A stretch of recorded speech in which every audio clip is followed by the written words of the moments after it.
In this section, we're going to work on the lobby and room object that we designed in the previous section. And we'll walk you through all the points related to the topic, step by step, completely practical.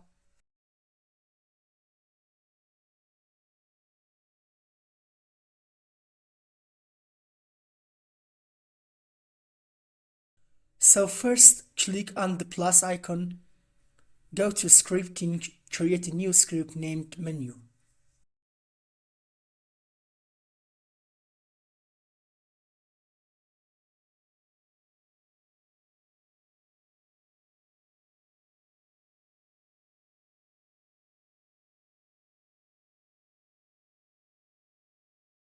We open this script in Visual Studio.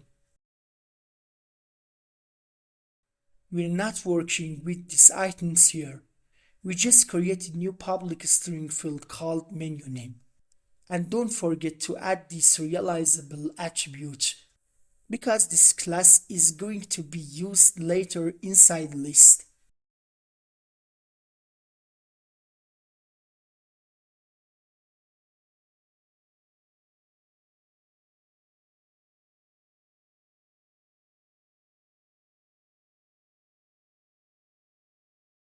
Save the script by pressing Ctrl, Shift and S. Then go back to the editor.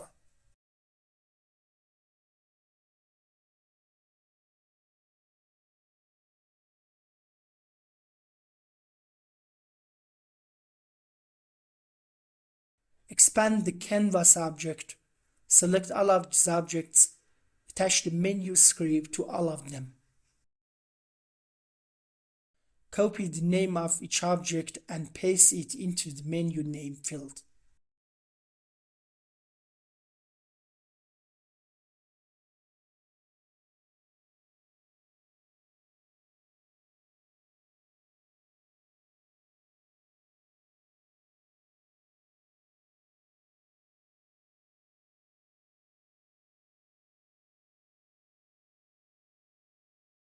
Next, select the Scene UI Manager object.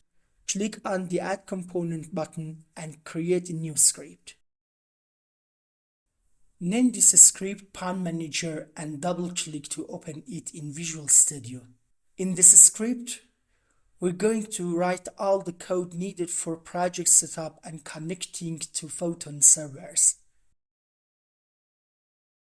First, using the singleton pattern, we create a global access to this script. This lets us easily access the methods of this class from other scripts.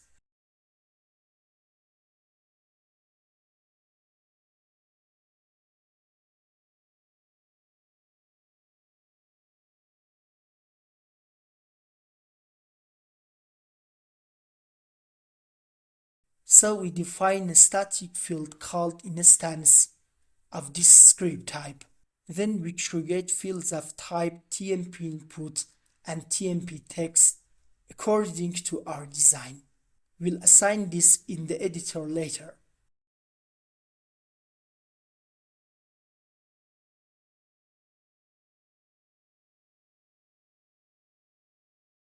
Press Alt and Enter and import the required namespaces.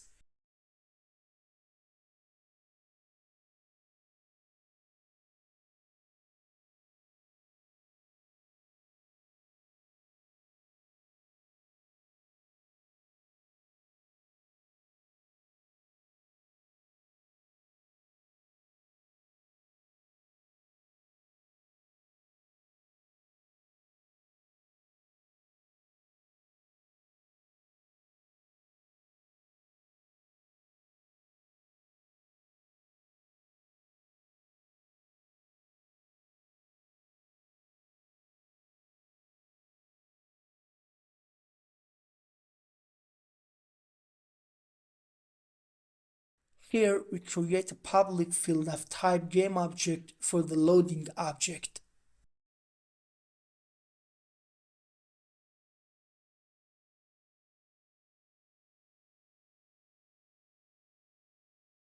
Similarly, create a list for the menus.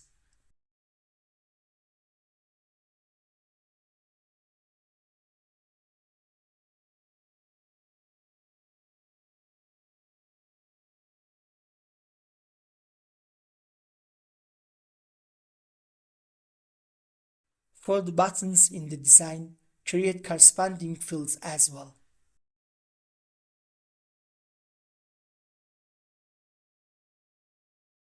The player content parent field is used to hold the player item prefabs and is defined as a transform.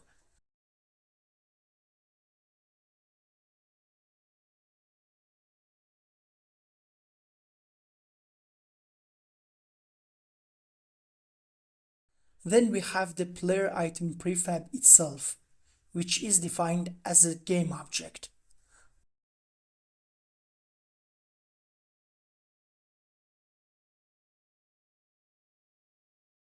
The room content parent field is used to hold the room item prefabs and is defined as a transform as well.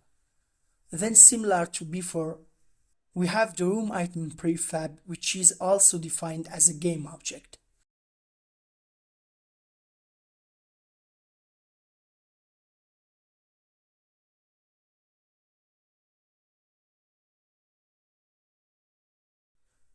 Next, we have private variables that are used as flags.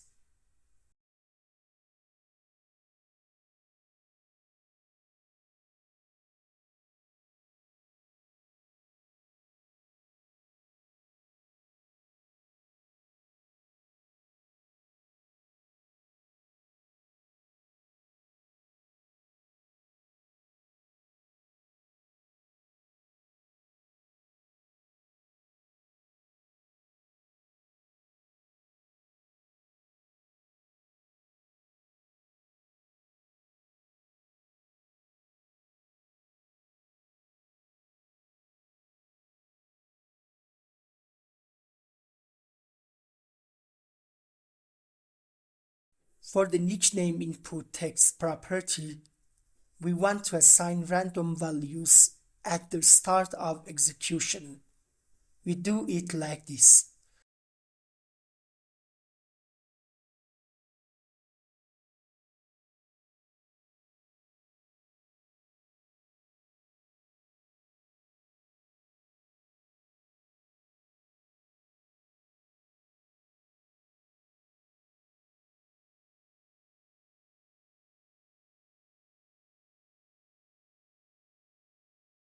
Next, we define a method called a nickname input value changed. There, we assign the actual nickname input to Photon's nickname property.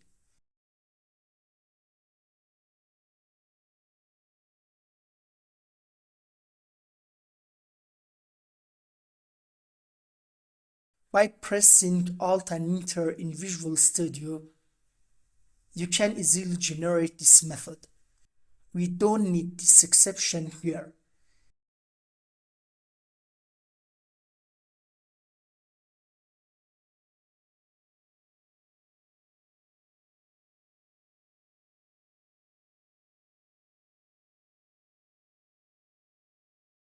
So here, we assign the value to the nickname property of the Photon network class. Since for every request we send to the Photon servers, we're waiting for responses from them. It's better to inherit this script from mono behavior pun callbacks instead of mono behavior. So here, we use mono behavior pun callbacks instead of mono behavior. It includes all the mono behavior methods and also inherits from mono behavior itself. So to connect to the Photon servers, we use the connect using settings method. While waiting for the response, we also want to show the loading screen, which we do using the toggle loading method. On this line, we also log what we're doing.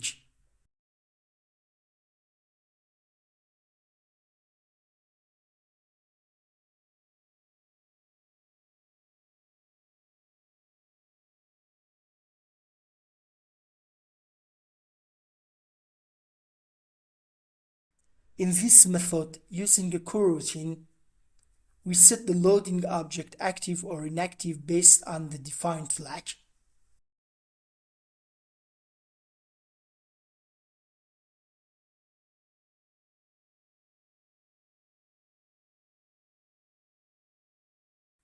Here, we override the unconnected to master method to handle the response from the server.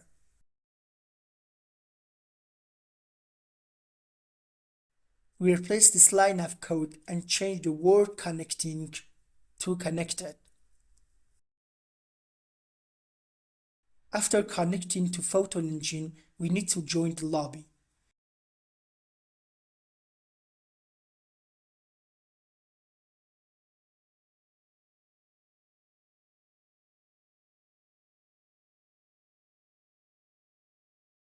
We do this by calling the join lobby method. We also override the response for this method.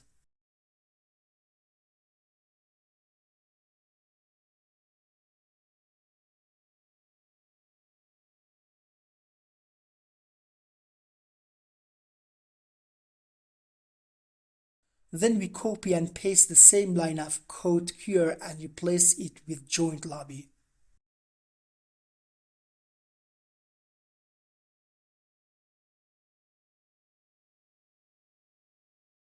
Next, we use the goToMenu method to go to the Create or Find Room menu.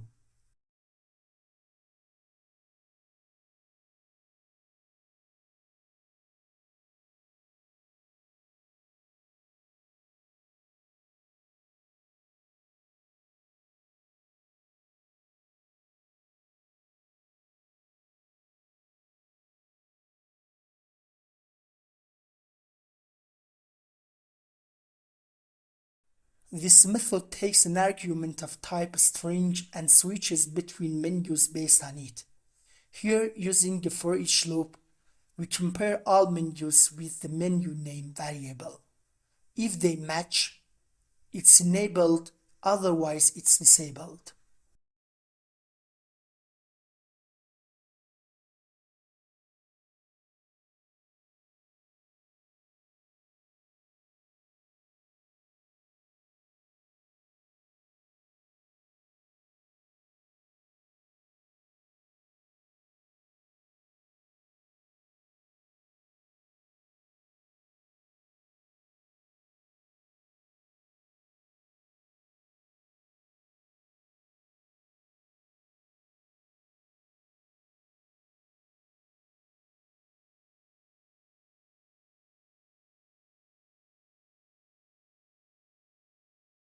We go back to the unjoined lobby method and immediately call toggle loading to disable the loading screen again. Save the script and go back to the editor. Then assign the defined fields.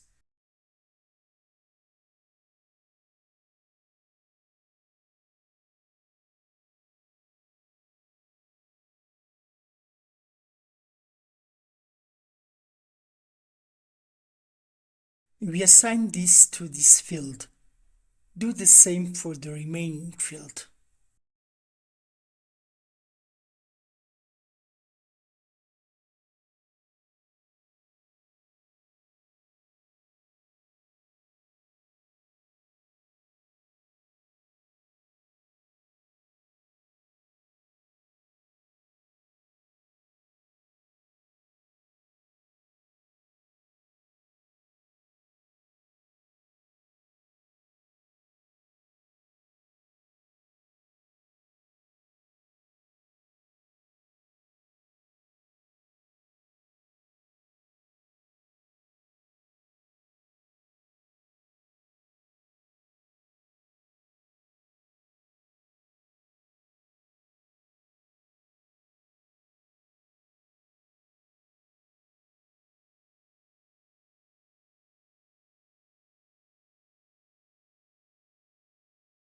For the menu list, assign all the menus like this, and for the prefabs, use the prefabs folder.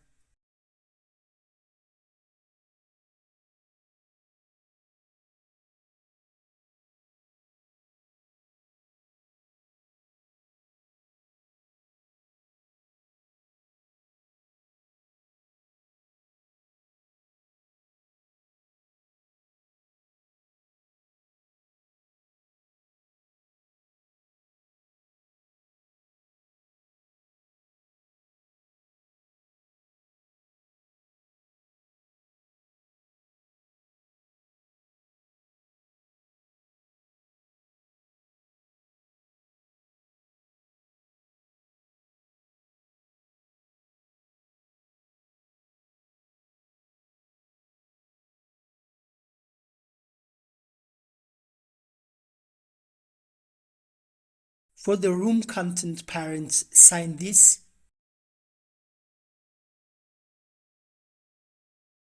And for these two prefabs, assign these.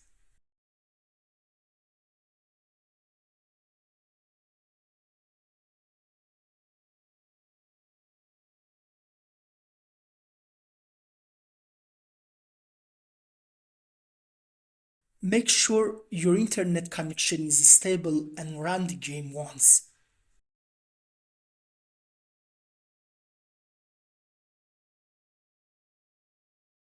You'll see that when the game runs, it first connects to the server, then joins the lobby, and finally loads the Create or Find Room menu. So far, everything works correctly. Next, we need to work on these two buttons.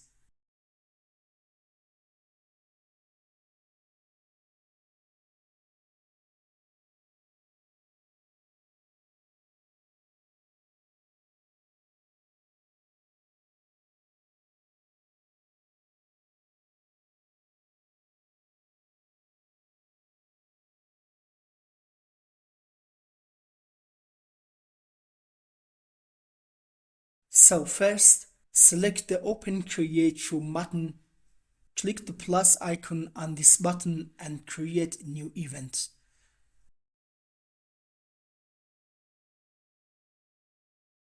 Assign the Scene UI Manager object to the corresponding slot.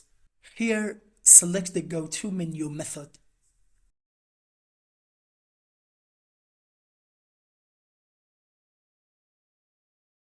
For the input parameter of this function, type Create Room exactly. Do the same for this one to go to the Find Room menu.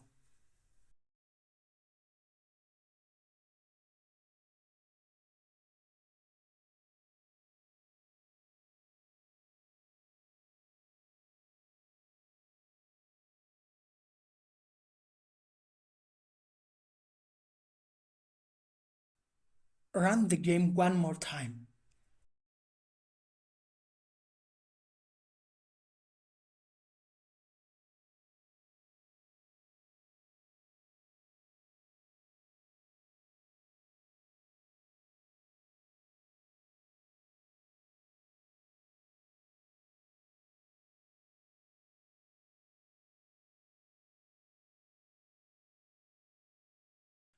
Repeat the same for checking the Open Find Room button.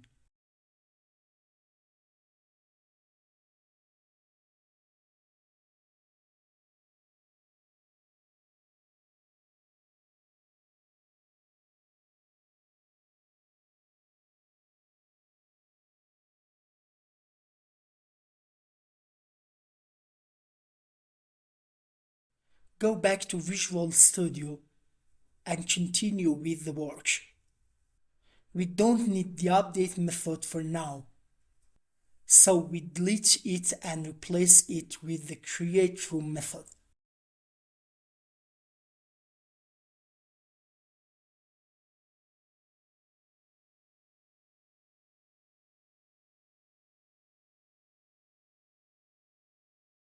Here we first check if the room name input field contains any data.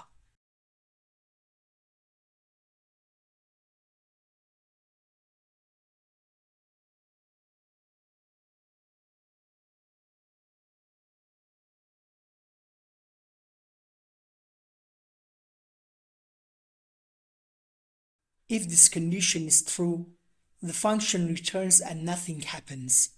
Otherwise, the Create Room method from the Photon network class is called, which takes several input parameters.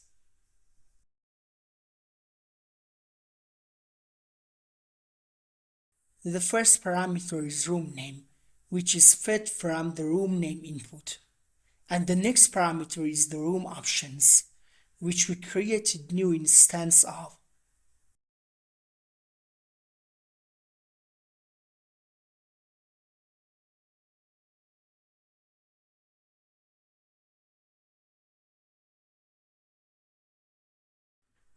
And for this class, we set the max players property to 3, We'll work more on this class later.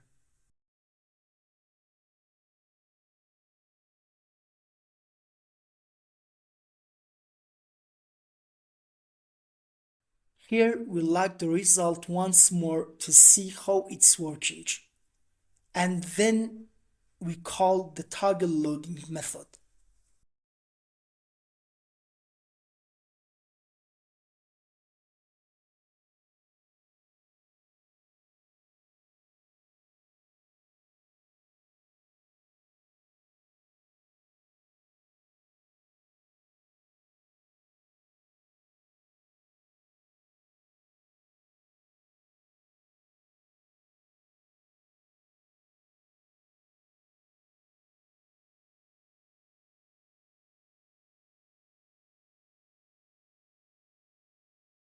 From the server response, the uncreated room and unjoined room methods are called. We override unjoined room. Then we call the goToMenu method to go to the room menu so it becomes active for us. Next, we assign the created room's name to room name text. And the player who joined the room is added to the player list from the Photon network class.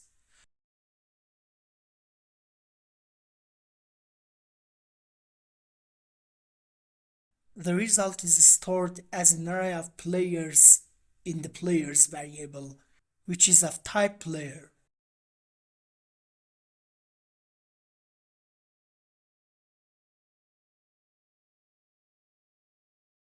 We use the for each loop to first remove all the player items.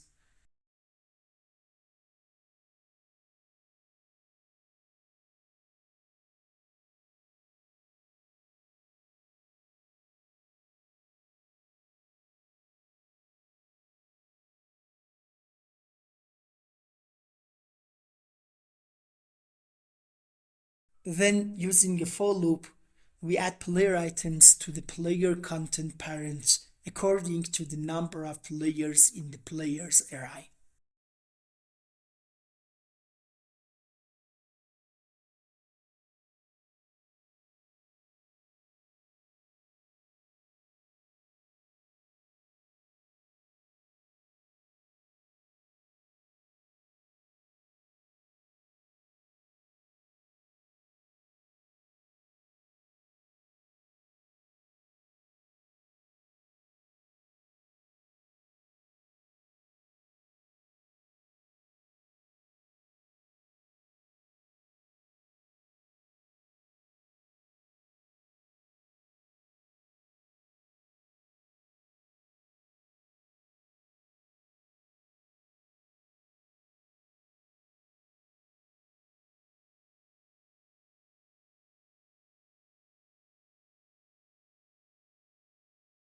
Next, we work on setting up the player item.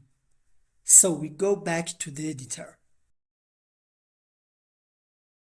Double-click the player item. In the prefab editor, add a script called player item script to this object.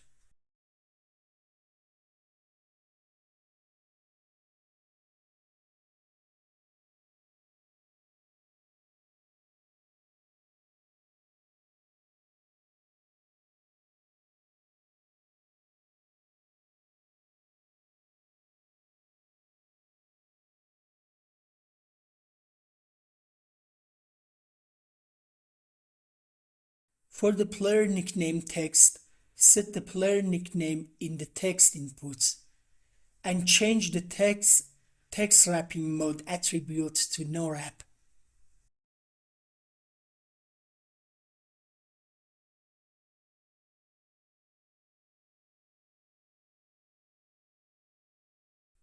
Go to the player item object and double-click to open a script in Visual Studio.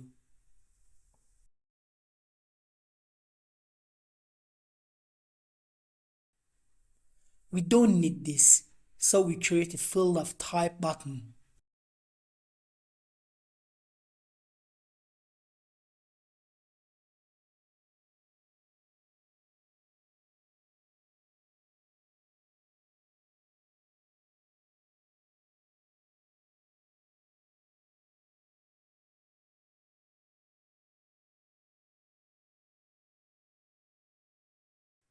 Use Alt and Enter to import the Unity Engine.ui namespace.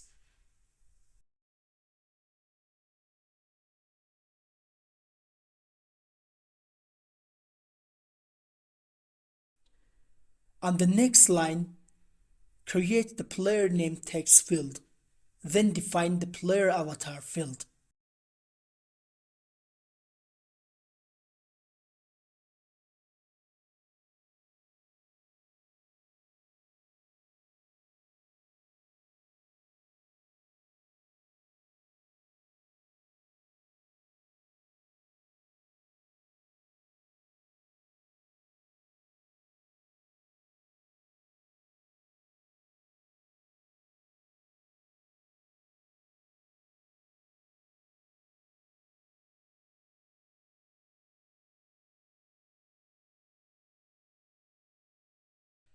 Here we define a variable called player index of type int with an initial value of 0.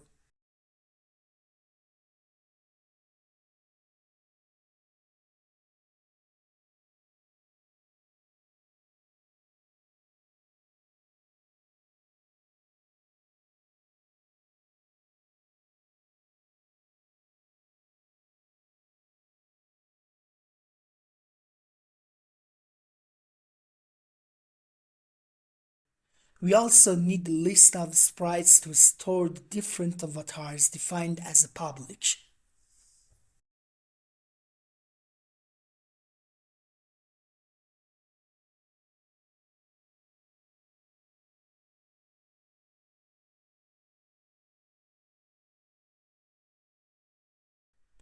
We don't need this, so we delete them.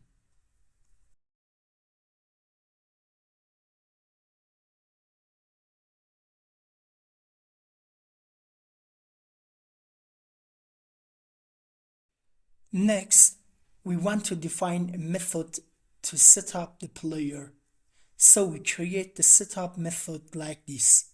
Press Alt and Enter to import the namespace related to the player type.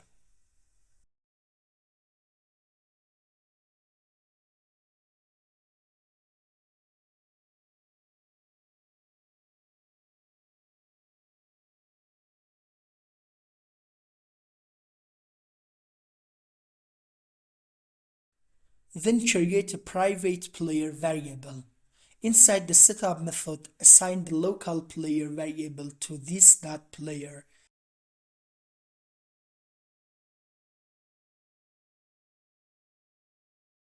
and set the player name text to player.nickname in the same way.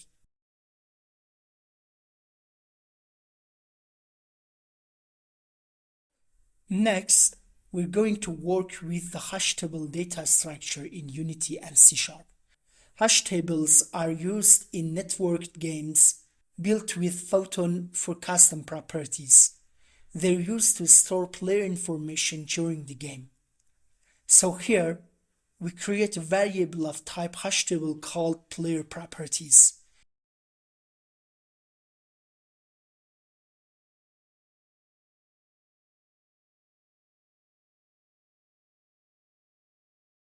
To use custom properties, we need to override a method which again inherits from monobehavior upon callbacks. And since it already inherits from monobehavior, we replace monobehavior with monobehavior upon callbacks here.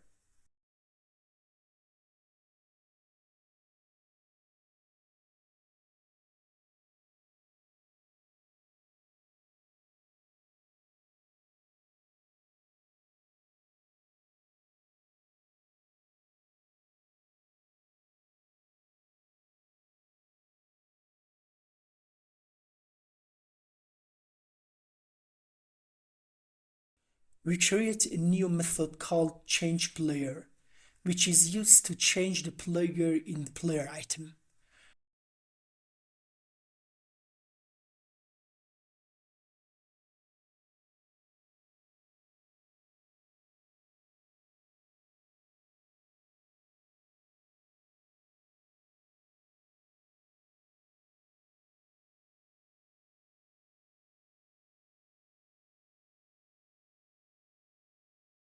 First, we check if the selected index is the last player index. If it is, we reset the player index and set it back to 0. Otherwise, we select the next player index.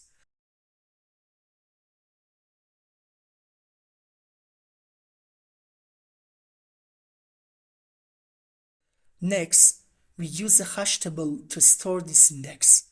We save this value under the key created for the hash table and use it in the custom property.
Here we call the update player method to perform the initial setup for the hash table and custom property.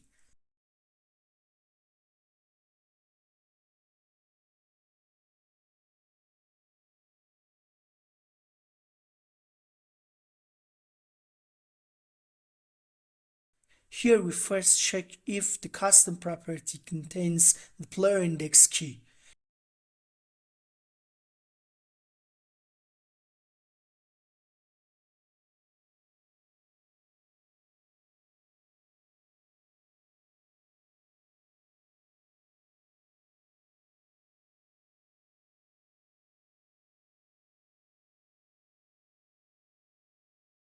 If this key doesn't exist, we create it and set its initial value to 0. Then we call the setPlayerCustomProperties method.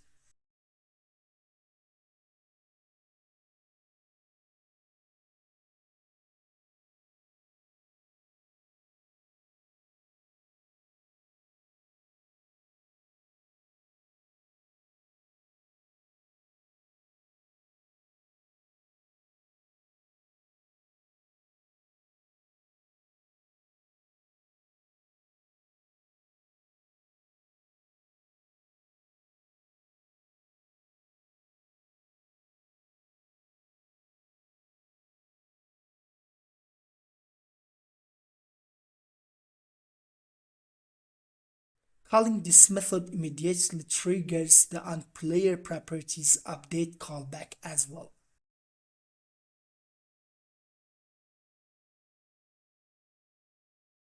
In this method, we first check if the target player is the same as the player who made this call.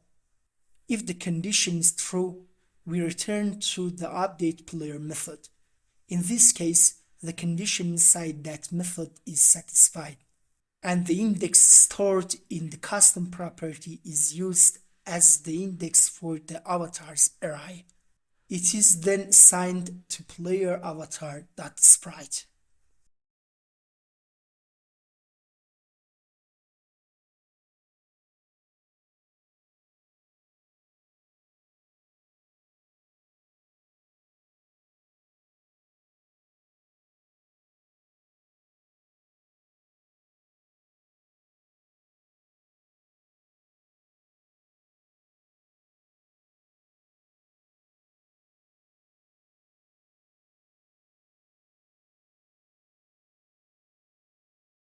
Next, we store the same index in the hash table.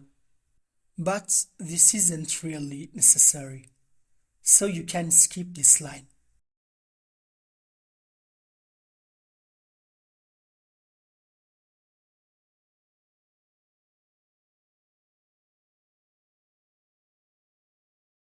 So if we want to explain this, when the player is first set up, update player is called. Here, because the player index key hasn't been created yet, we enter this part. The key is both created and assigned a value here. As a result, calling set player custom properties immediately triggers on player properties update and returns to update player. Now the condition is satisfied and the selected index for the avatar is assigned to the sprite.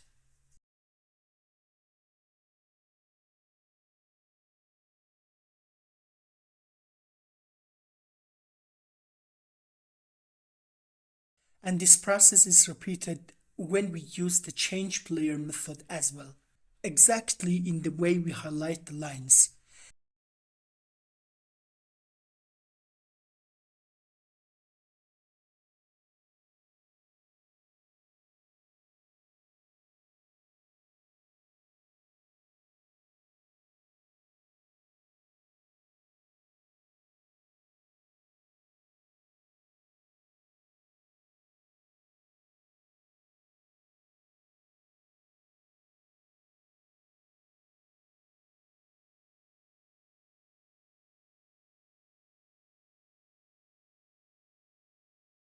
Go back to the editor and assign the fields that were defined.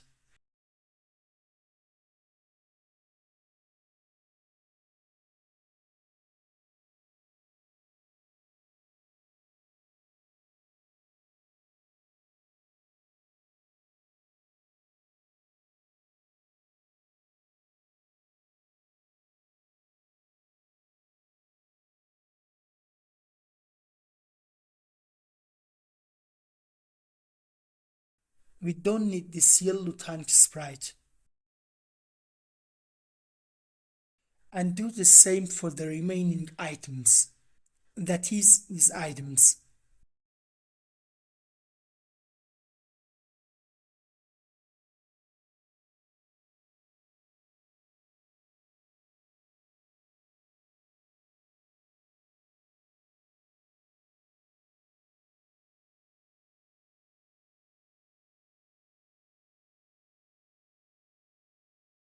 Go back to Pawn Manager and continue with the work.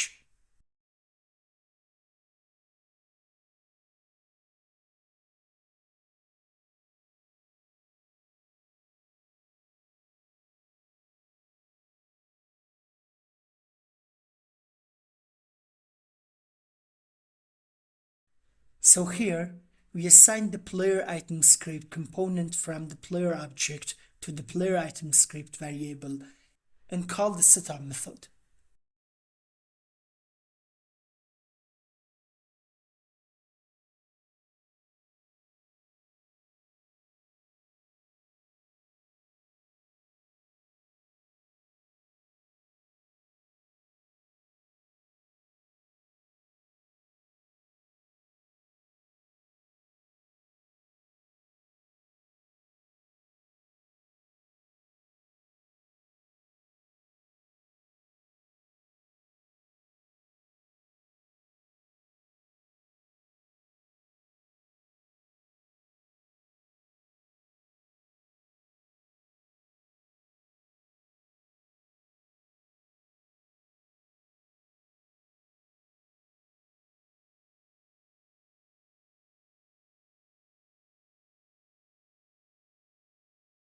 Next, we need to assign this method to the click event of the Create Room button.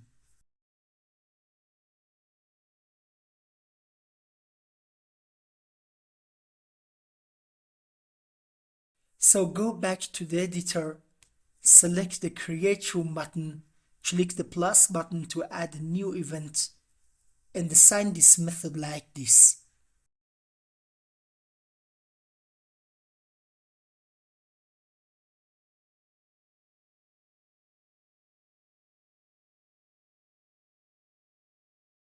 Go back to the Pawn Manager script. In the Create Room method, add the Broadcast Props change to all property to the room options and set it to true. This ensures that custom properties are properly synced for all players. If you remember, in this script we use the hash table and custom properties. So here in the create room method, we also add and set this property.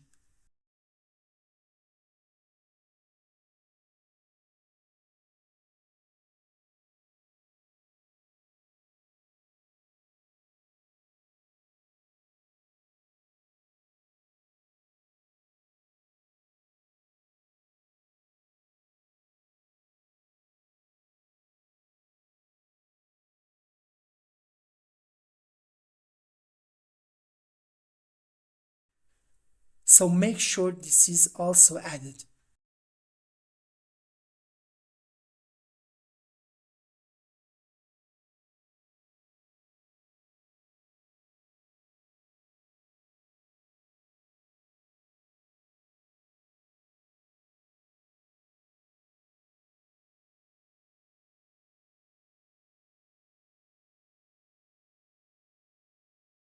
Go back to the editor.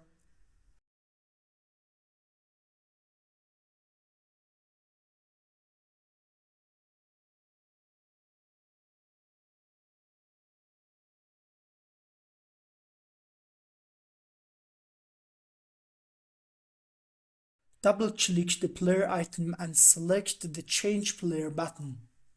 Here click the plus button on the button and add a new event.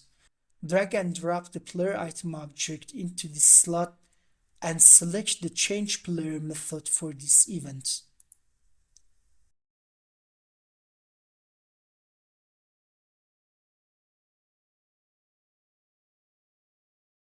Run the game once.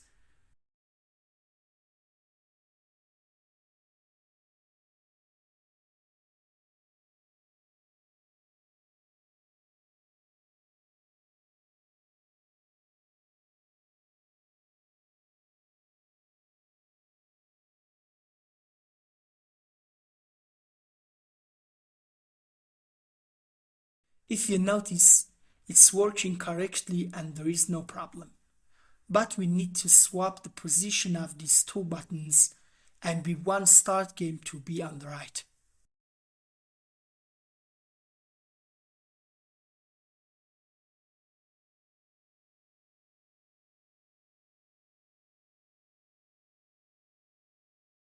So we stop the play mode and fix this. So for the start game button, change the button name to leave room button and set the text to leave room.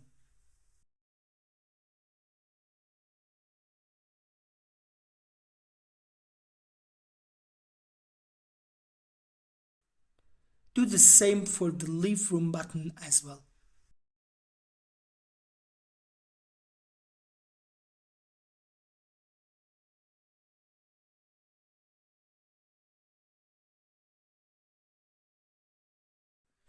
Select the Scene UI Manager object and reassign the Start Game button field.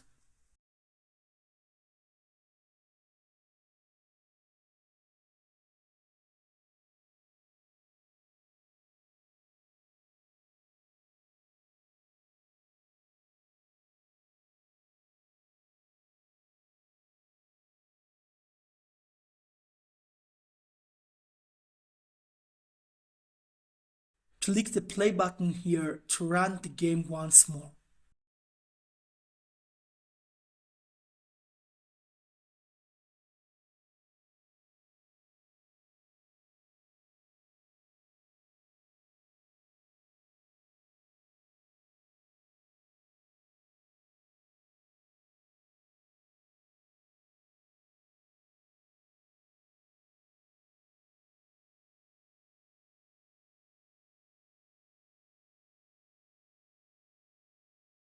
Stop the game.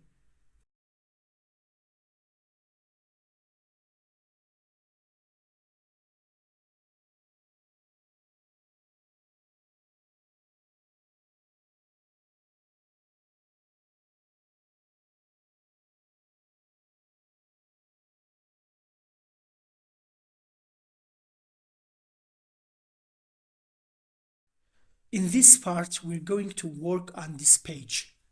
Pressing the Find Room button will list all the available rooms here. And we'll also set up the back and refresh buttons.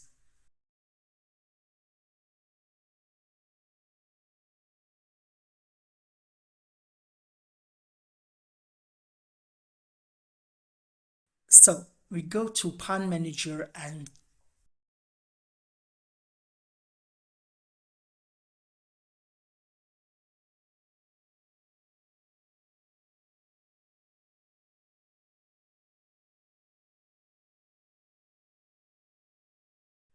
here we override the OnRoom list update method.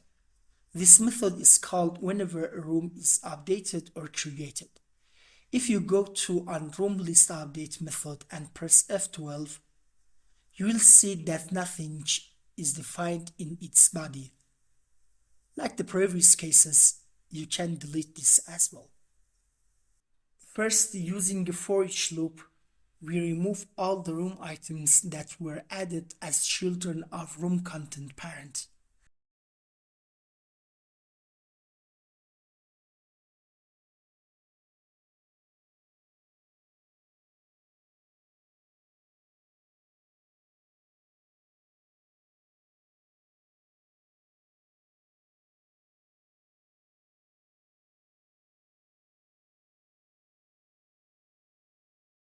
Next, in the for loop, we first skip the rooms whose removed from list property is true, meaning they're full, closed, or hidden.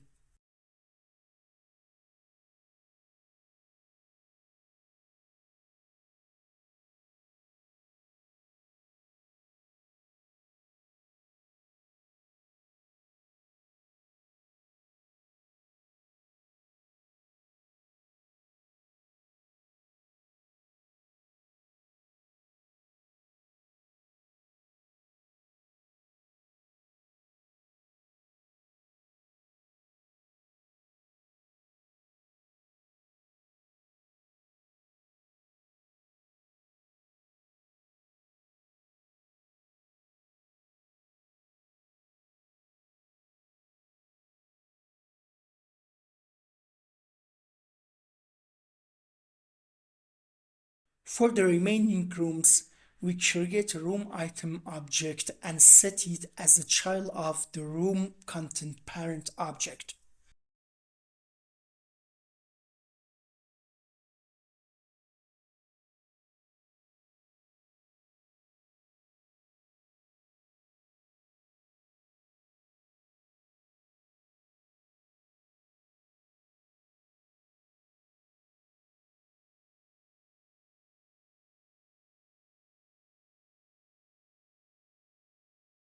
We do exactly what we did in this section.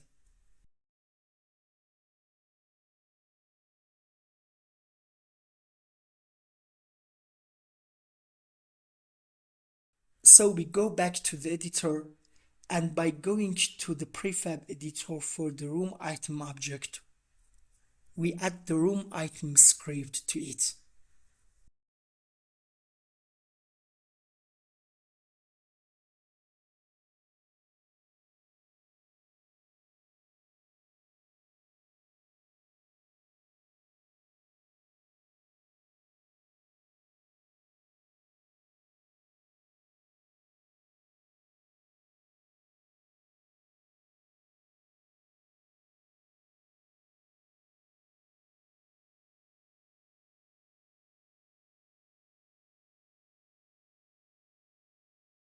We open it in Visual Studio by double-clicking on the name of this script.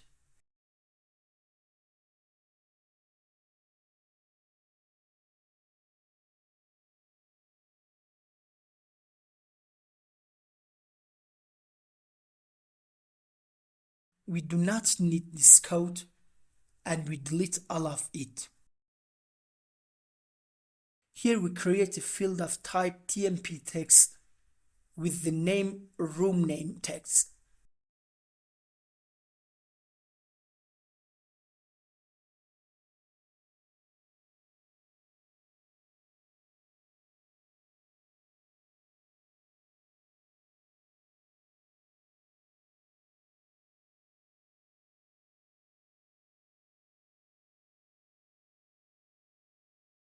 And in the same way, we create a variable of type roomInfo with the name roomInfo.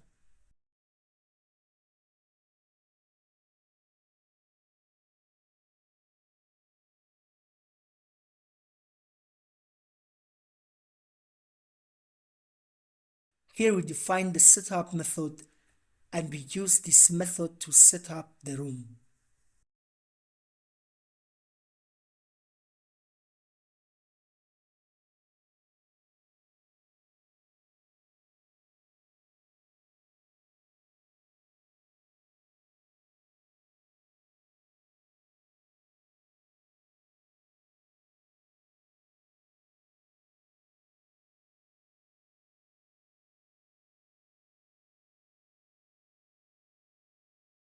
Here we also set room name text.text to roomInfo.name.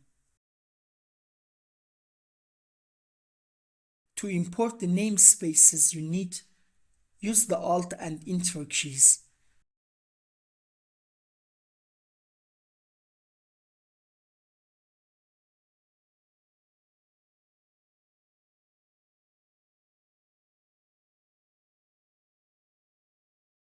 Press the Shift, Ctrl and S keys to save the script. To join any room, a method needs to be called. By connecting this method to room item, we can do that. So here we define a method called onRoomItemClick. With this method, we can connect to any room we want.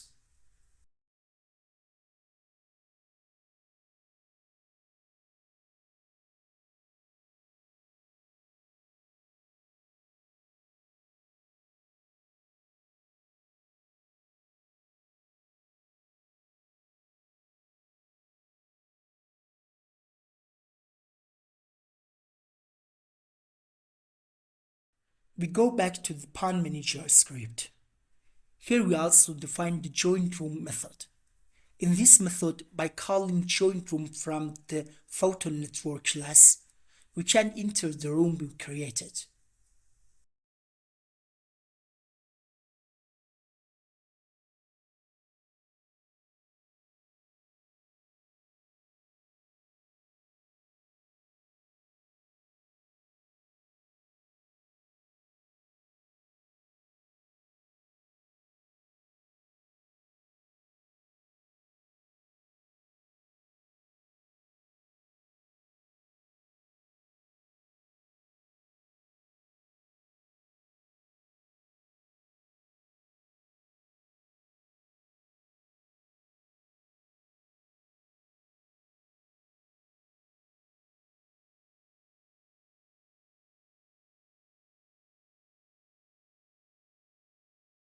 We go back to the room item script, and in the onRoomItemClick method, we call the joinRoom method from the Photon Manager class.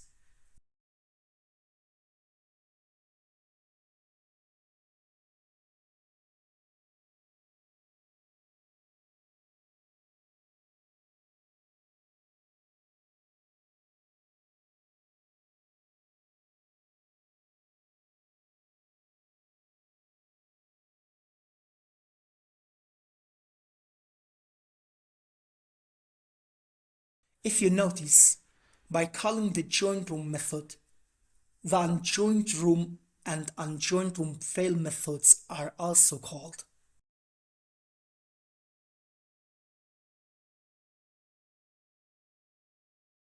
So in onJoinedRoom, first the loading page is disabled and we go to the room menu. Here, the name of the created room is assigned to room name text. Here also the new player added to the player list is stored in an array. And with the for each loop, first all the children of player content parent are destroyed.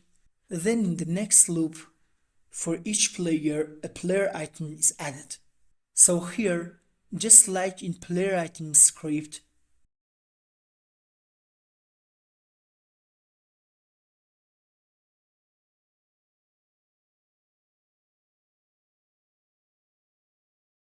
we first create a room item and then we set it up.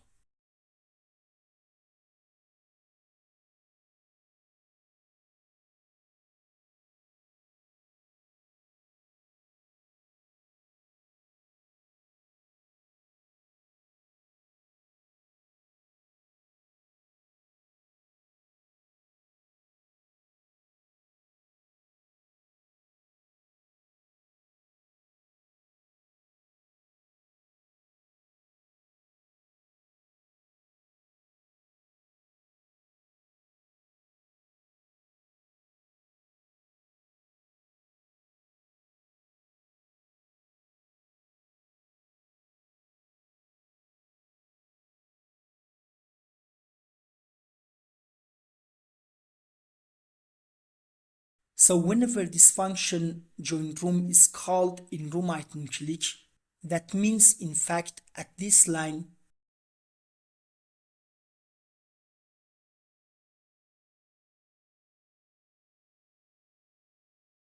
the unroom list update method is also called.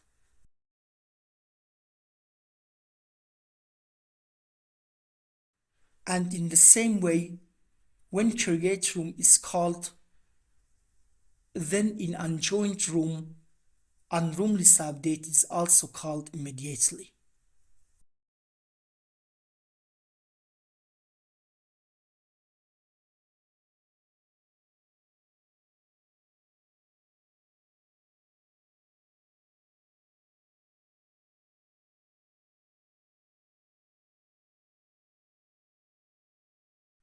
Alright guys, we go back to the editor and continue with the work. In this part, we plan to work on the refresh and back buttons.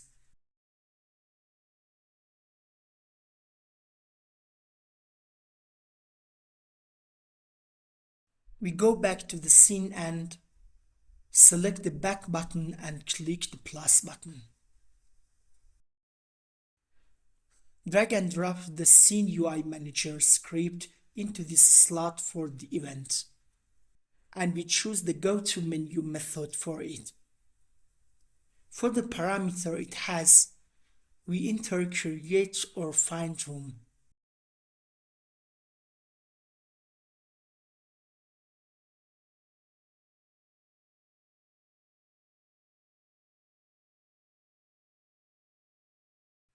Exactly the name of the subject.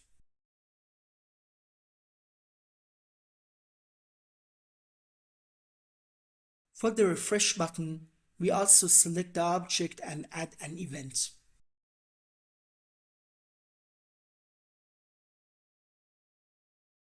We place the Scene UI Manager in this slot, and then we go to the Pan Manager.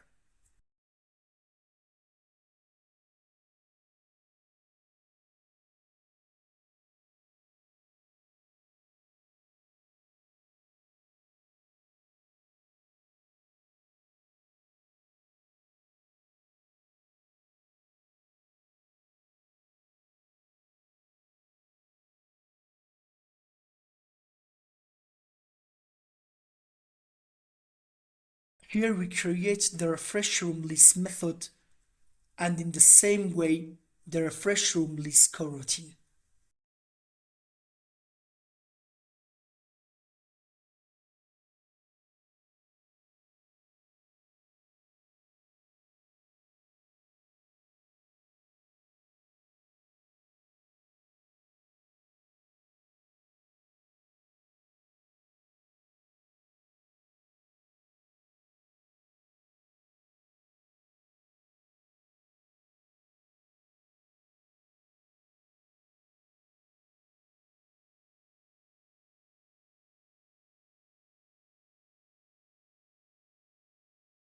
In this coroutine, first we set the refresh flag variable to true. Then we call the join lobby method.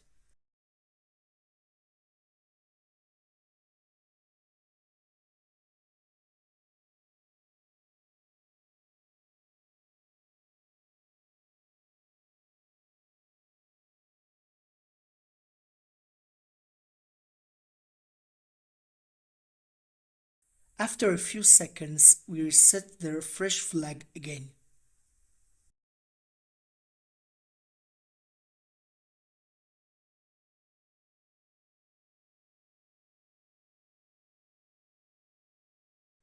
In this method, we also call the refresh room list coroutine.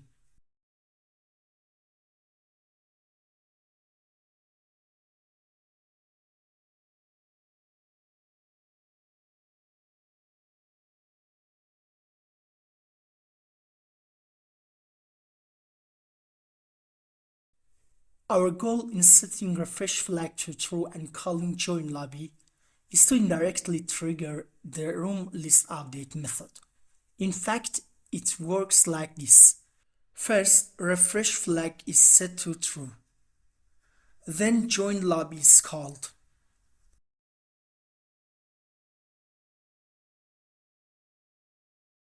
By calling this method, we reach and join lobby.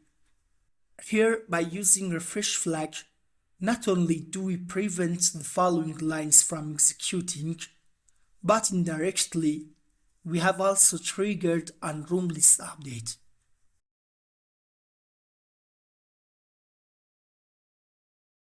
So here, by executing this condition, the execution of these lines is prevented. And then this method continues to run, and the room list gets updated.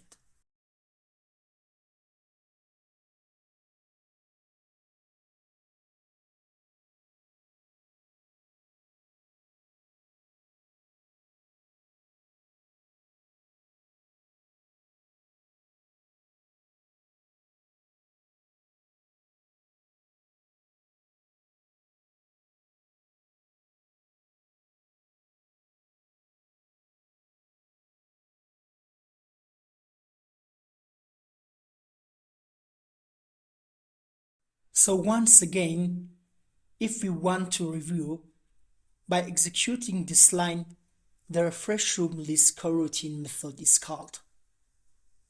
The refresh flag is set to true, and then join lobby is called to reach and join lobby.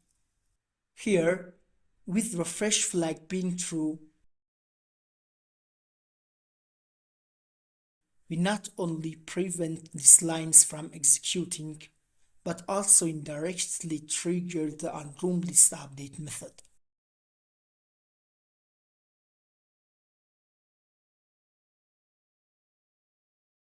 We go back to Unity, and for the refresh rooms button, we use the refresh room list method.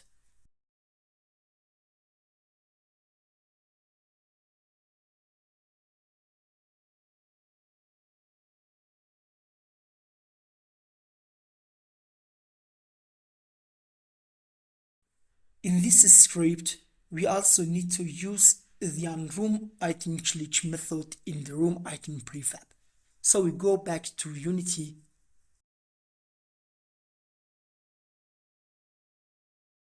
after opening the room item prefab in the prefab editor.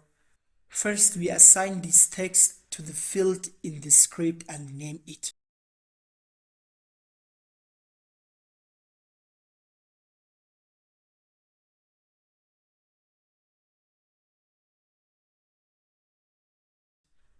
Then we select the room item, and for the unglitch event, we use the unroom item glitch method.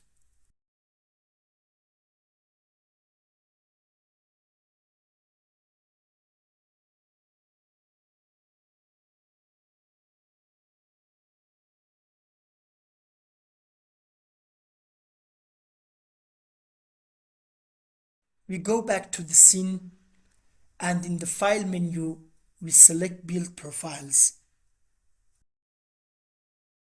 Click on player settings, and for full screen mode, select window. Set the width to 800 and the height to 400. Also check resizable window option. Make sure active input handling is set to both.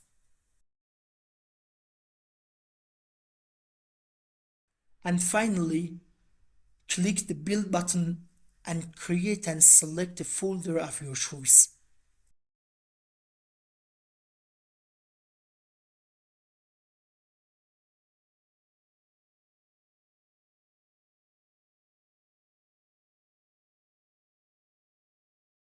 We ignore this window and close it. Since we have already set the necessary settings, we can easily use the build and run option directly. So we select this option to create and run the game.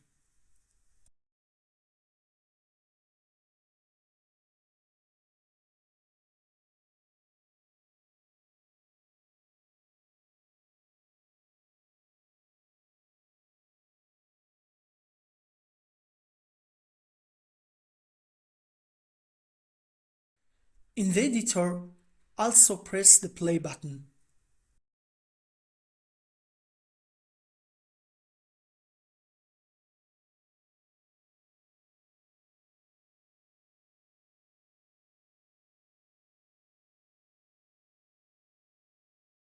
On the left side, which will be considered as the client user, we click the Find Room button and join the room named QQ. If you notice, there are a few issues in this run which we will address in the following steps. The first issue is that the client user is not listed in the master user. The next issue is that on the client, the change color button which belongs to the master should not be visible.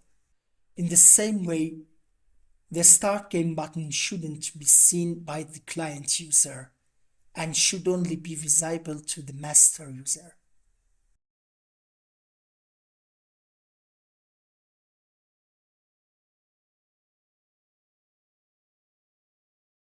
So next, we will fix these issues and move forward with the work together. So we stop these runs. We select the Scene UI Manager object and open the Pawn Manager script.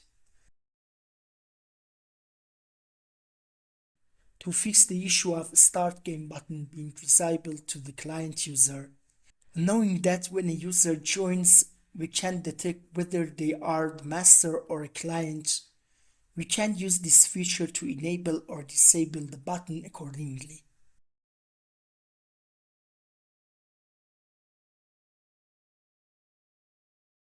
So very easily, we can use the isMasterClient property in the Photon network class to enable or disable this button.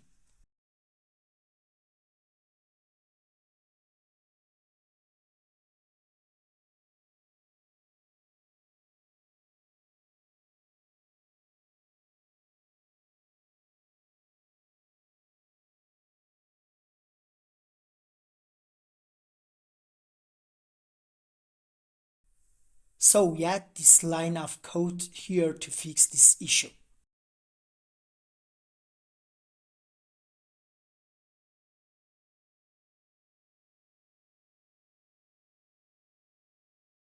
To fix the issue of the change color button being visible to non-local users, in this script, in Start, you can use ownership to detect whether the player is local or not, and accordingly enable or disable this button. So we press it exactly like this.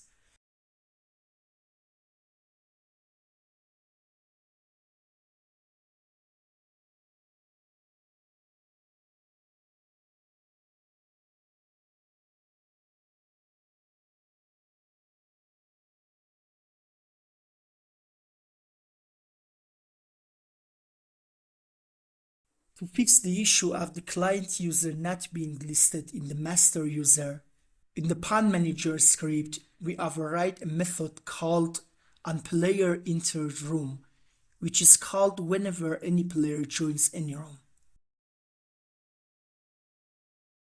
If you press F12, you'll notice that the body of this method is empty. So you can easily remove this line and then press it to instantiate the player item. and set it up just like before.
So in this section, we came and solved the issues just by adding these lines of code to the script.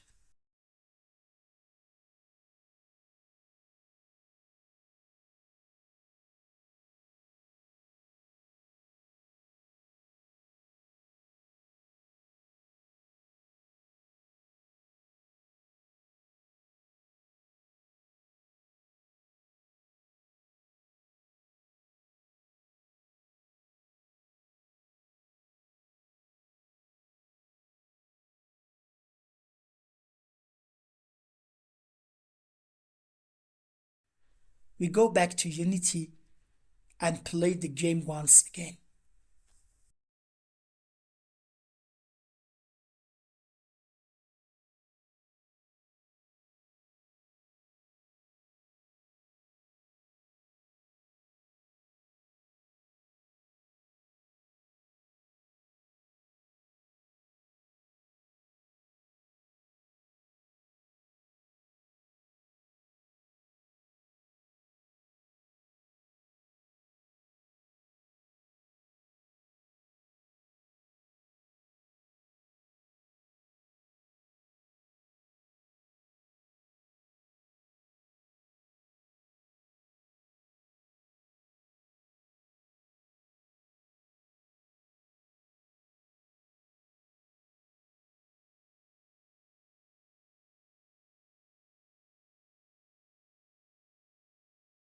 If you notice, all the issues we had in the previous run are gone in this run, and the process is now working correctly.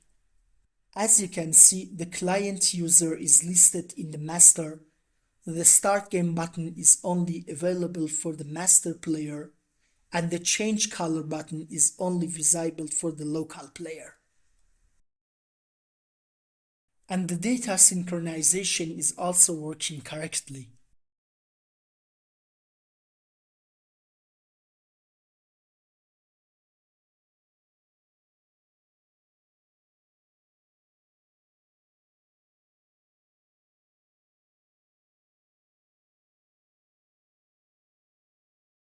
Next, we want to work on the leave room button, so we stop these runs and continue with the work.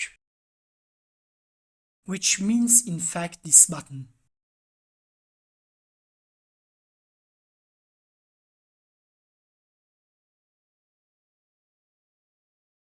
So we open the Pawn Manager script and create the leave room method.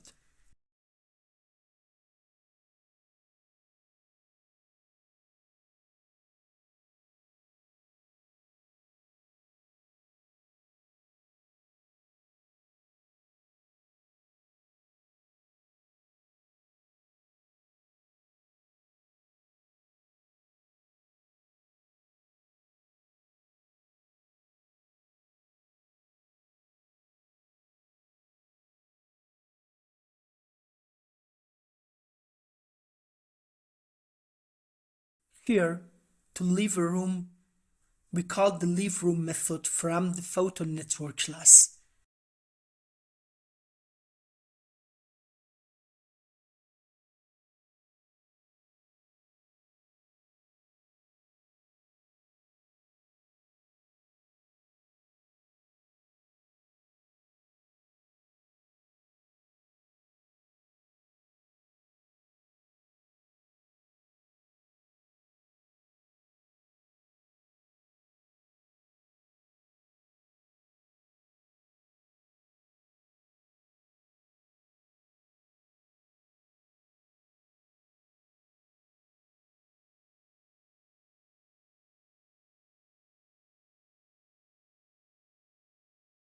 Here, by using this method and calling leave room, we return to the lobby, which is the place where we can create or join a room game.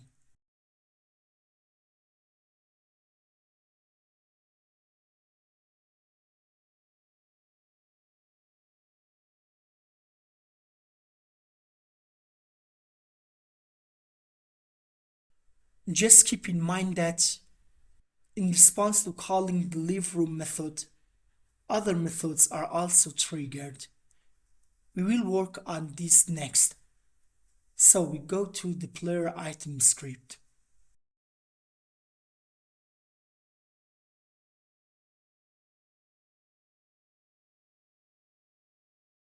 In this part, we override the onPlayerLeftRoom method, which is called whenever a player leaves the room.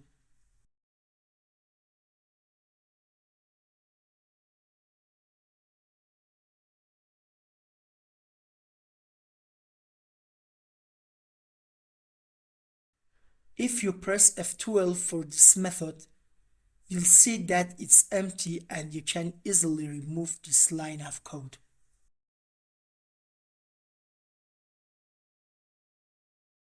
To fully understand how this method works, we plan to explain all the points in a completely practical example.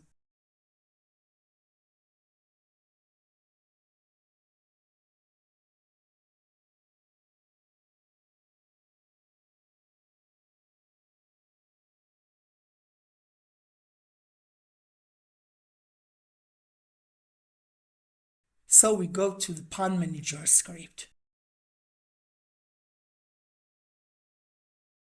Here we define a public field of type TMP text called info text.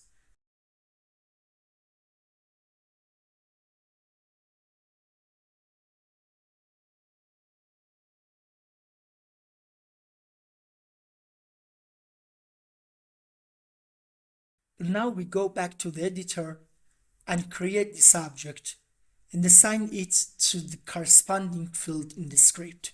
So by selecting the canvas, we add a text from the UI menu called info text.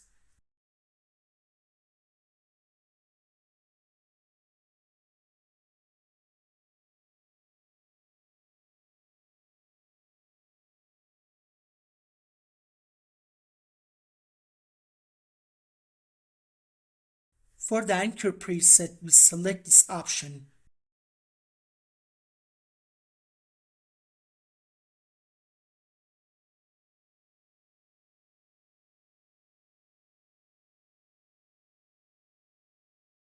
Set right and left to 10 and set the Y position to -10.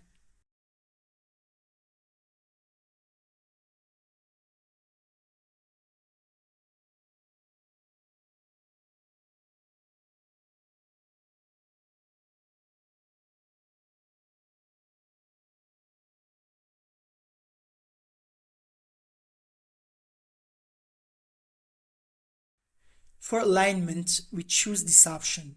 We don't need to enter any value in the text input. Next, we select the Scene UI Manager and assign the info text to its corresponding field. For the Leave Room button, first we add an event and then assign the Leave Room method to it.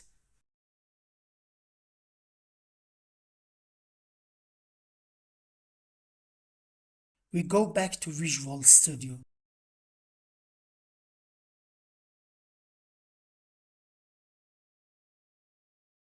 So after the leave room method is called, then player left room method runs next, which we have already overridden here.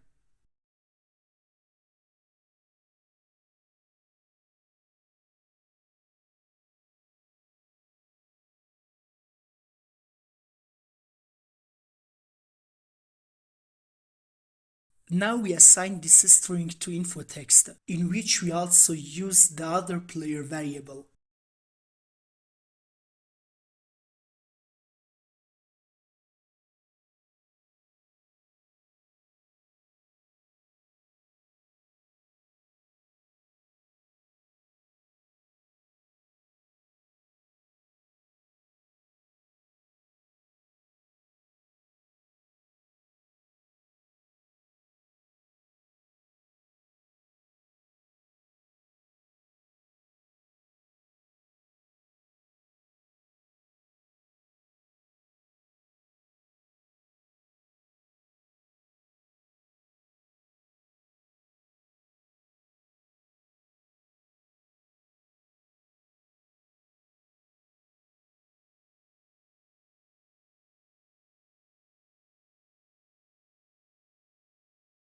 Save the script and go back to Unity.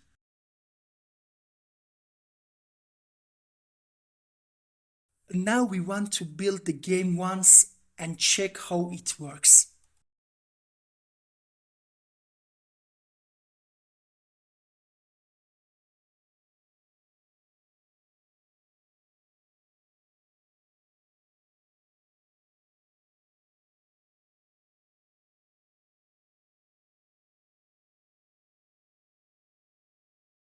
We run the build file twice, and in the editor we also click the play button.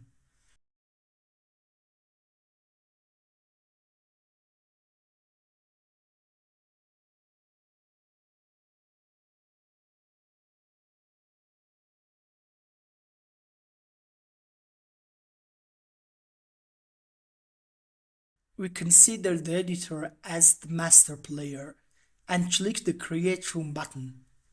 For the other two instances, we click the Find Room button and join the room named AA.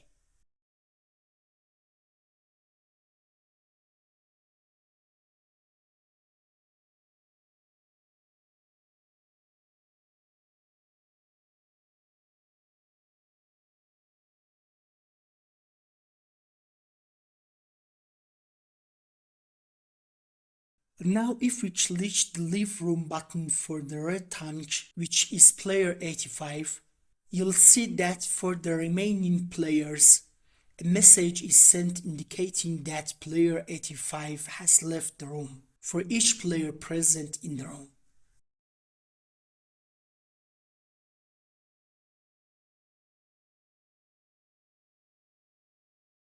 As you can see, if we can find and remove player 85 in the other clients, we can easily achieve the goal we have in mind.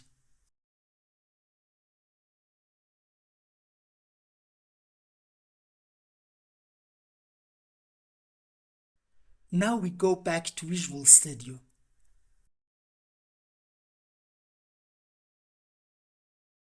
So based on the points mentioned, in this line, for the other clients, we use an if statement to compare the current player with the player who left the room. If the condition is met, the player who left the room is removed. We go back to Unity, and based on the code we wrote, we expect that in the next run, a player like player 85 who leaves the room will no longer be shown in the other clients and will be removed. So we stop all clients runs and go back to Visual Studio.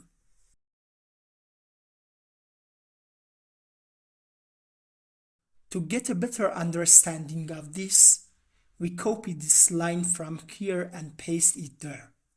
For the message it shows, we replace it with a text like this.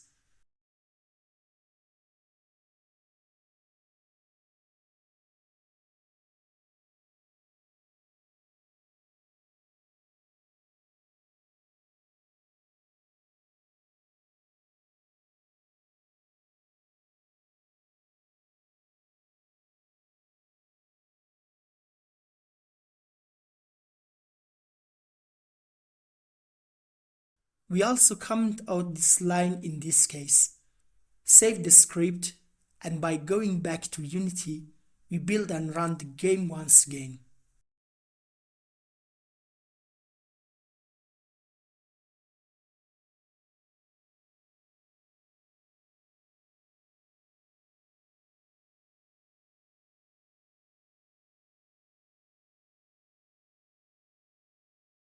We run the built game 3 times and test the code we have written.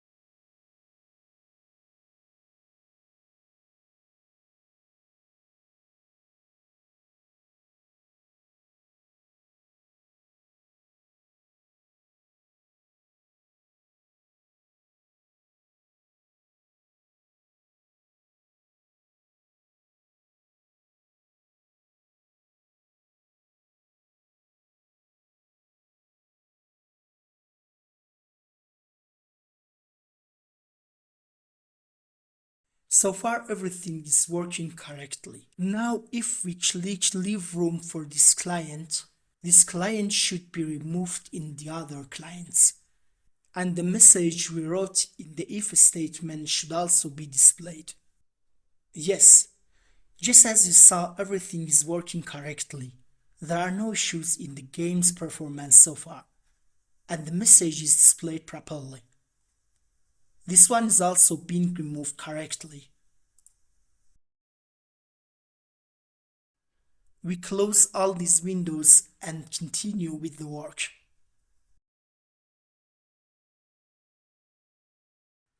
Okay guys, besides this method, we also want to work on another method called onLeftRoom. It is called on the local client immediately after the client leaves the room.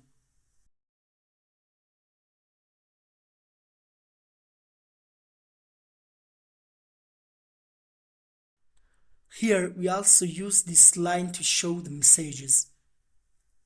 And here we copy and paste it.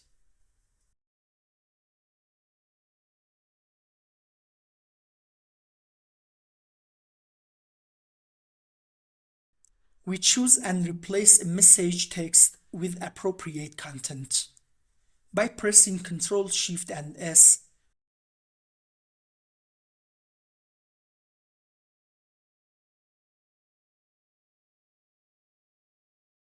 we save the script and go back to Unity. Then we build the game once again.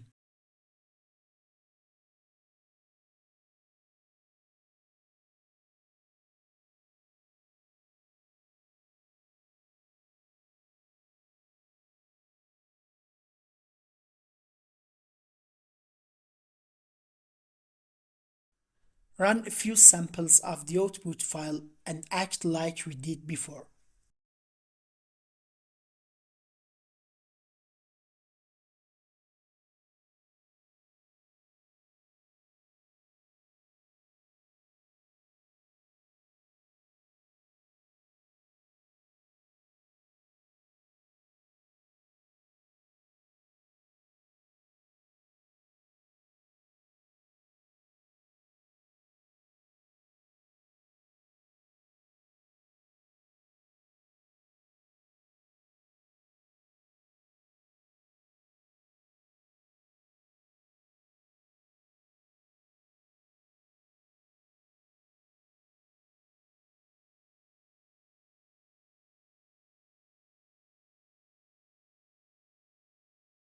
Now If you click on this button in this client, you will see that you receive messages corresponding to the status of each client.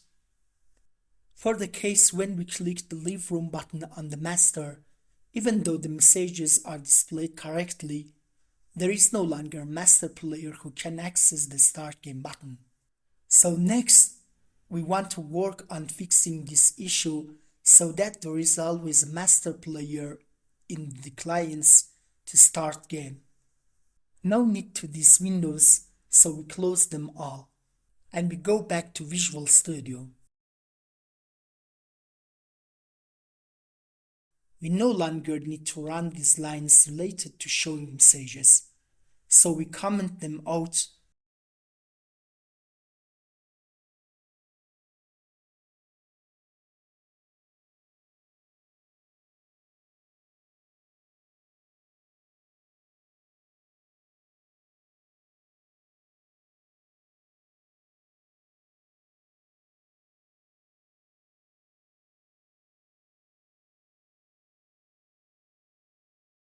And here we copy this line of code. Next, we overwrite the onMaster client switched method. It is used for when the master leaves the room and a new client is supposed to be assigned as the master. If you press F12, you'll see that there is nothing in the body of this function, so we can easily remove it and replace it with the code we copied.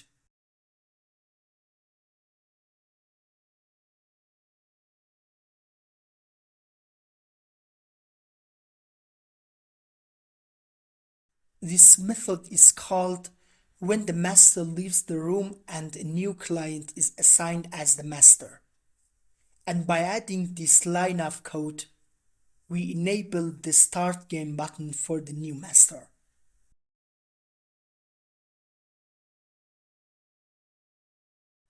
We save the script and go back to Unity.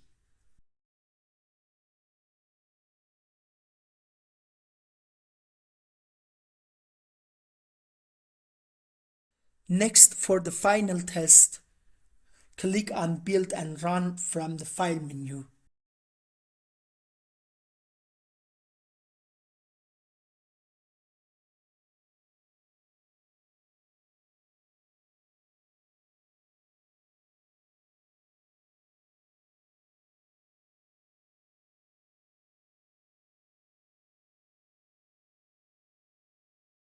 Also play the editor.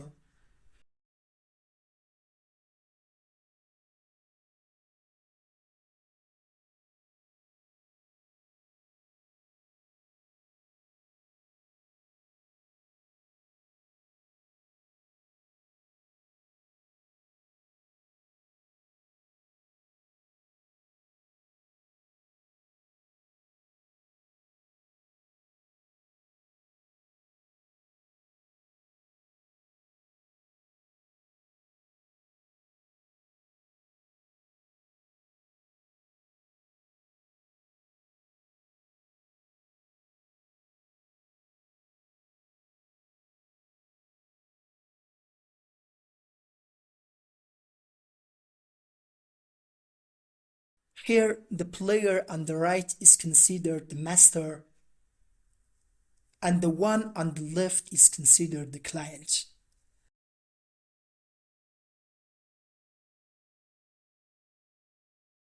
Now, if you click the Leave Room button, you'll see that not only does the master leave the room and get removed from the client, but at the same time, the client is assigned as the new master.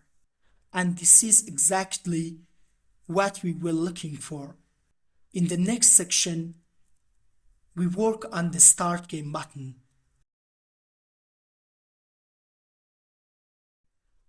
Thanks for watching. I hope you learned something, and I'll see you in the next video.